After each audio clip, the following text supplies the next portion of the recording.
Yer, what up, movie fans? I am back, and we are talking movies that came out this weekend of Valentine's Day weekend, guys. Netflix's top 10 films.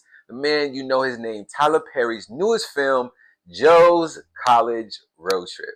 And this ain't no field trip, you know what I'm saying? Before I even get my thoughts on this, please hit that like button. Drop a comment, man, especially if you're a fan of Tyler Perry films, black films in general, man, black comedies. If you love finding something to watch where it's either at home or in theaters or some for Black History Month, please, man, hit that follow button. Let me be that guy. Help you find what to watch. My first thought reactions after watching this movie, man, considering I watch a lot of Tyler Perry stuff, I can't deny I enjoyed this movie. It made me laugh, it made me cry, and it held my attention.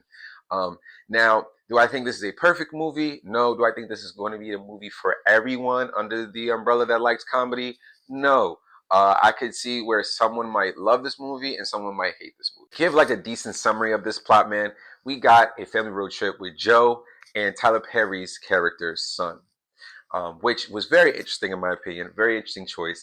Like to summarize it, this is a simple concept of somebody struggling with their kids. So what do? Culturally speaking, they're going to bring them to their parents' house to come figure out this child's mess. To me, the family dynamics in this film is fun to watch and enjoyable. And sometimes a little bit relatable depending on how old you are. Me, I'm some of my 30s, and as a millennial, as someone that is half Black American specifically, and who is also half Hispanic, I have had many, many memories of someone sending me to my grandparents' house on both sides of the family, actually. Now, the reasons why he gets sent on this trip with his grandfather is where some people might not like this narrative that Tyler Perry is writing, but I thought it was very interesting and very challenging and very daring to listen to at times because he speaks on positive, negative, and in between. And to be honest, that's the thing about Tyler Perry stuff from the original first few films, in my opinion. There was always truth in his movies, regardless if the story was positive or negative. This young man is, within the first 5 minutes, saying a lot of things that are kind of ignorant considering being someone black in America. He is saying that racism is baggage.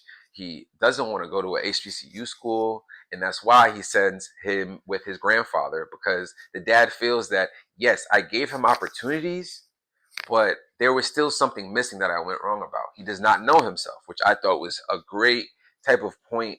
Not to mention, if you're a fan of Tyler Perry, again, you get a different outlook on Joe, and Joe is freaking hilarious, bar none, in this film. You get so much time spent with him, where a lot of other Tyler Perry stuff, he's usually a side-off person. And not to mention that, the division in this film, you can't unsee it. And I love how he finds, in a lot of times, in my opinion, growing up in this country so far, and being a mixed person, it's always a thing of divide.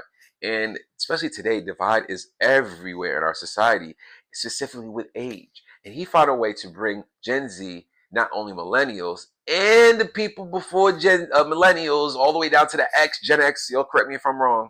He found a way to bring the old and the young all together in points of views in a very beautiful way. But what I think it makes it super interesting and super fun to watch is the concept of realizing, yes, you can have privilege and great opportunities in this world, but it is so important to understand your history as well as your present and future.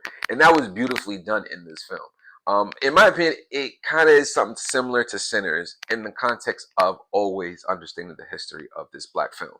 In both movies, they are a black film where it has a lot of other things going on, whether it's horror or comedy, but at the center point piece, there's always the bringing back respect of knowing the history. And the way that they do this road trip of understanding your black history, to me, was beautifully done. I would say I felt at certain points that this was a long movie, but not really. It's because of the time that you're getting to spend with Joe and his grandson that holds so much weight. And now there are some jokes where I definitely agree. If you are a person that gets triggered by like personal family stuff or anything like that, and then umbrella, or racial moments that you've experienced your own self, you might want to take a couple of seconds before watching this, because there are some raw moments, but that has so much truth into it. This is not an ad. I just enjoyed it. Let me know your thoughts. If you watched this film, what was your thoughts on it? And what is your last Tyler Perry joint that you enjoyed?